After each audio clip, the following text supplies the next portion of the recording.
আজ যার পক্ষে এখানে কথা বলতে দাঁড়িয়েছি আমি বিশ্বাস করি তার স্নেহী মা এখানে উপস্থিত আছেন। মাঝে মাঝে তাদের খোঁজ নেওয়ার জন্য ফোন করতাম,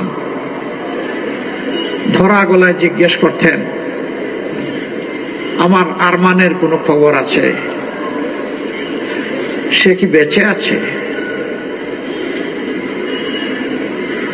কোনো সময় খবর থাকলে বলতাম যে এতদিন আগে দুই একজন মানুষের মুখে শুনেছি তারা দেখেছে সে বেঁচে আছে, কিন্তু শেষের 2.5 বছর বলতাম যে এই 2.5 বছর ধরে আমাদের কাছে কোনো খবর নাই। আলিমুল গায়েব আল্লাহ তাআলার কাছে আছে, সামিউন বাসির আল্লাহ তাআলার কাছে আছে। জিজ্ঞেস করতাম শিশু 2 জন কেমন আছে। এত সময় যা বলতেন এখন কেঁদে দিতেন।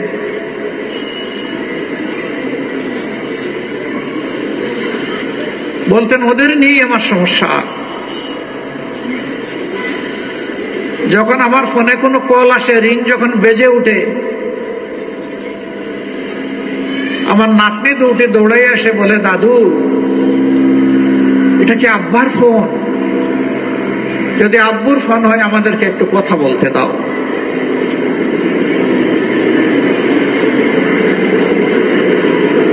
বলতেন এই অবুঝ 2 শিশুকে তখন আর সান্ত্বনা দেওয়ার কোনো ভাষা খুঁজে পেতাম না।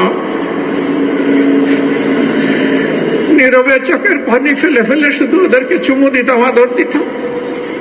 কথা বলতে পারতাম না, মাথায় হাত বুলিয়ে দিতাম।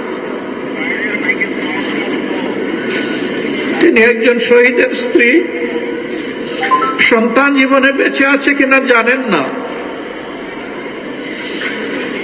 তার যুবতী স্ত্রী আর অবুঝ বাচ্চাদের কাছে মায়ের কোনো জবাব নেই।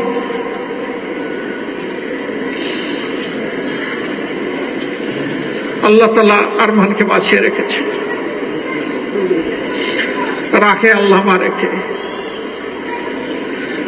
তিনি তার মায়ের বুকে, স্ত্রীর বুকে, সন্তানদের বুকে, প্রিয়জনের বুকে, আপনজনের বুকে, আমাদের বুকে তাকে ফিরিয়ে দিয়েছেন।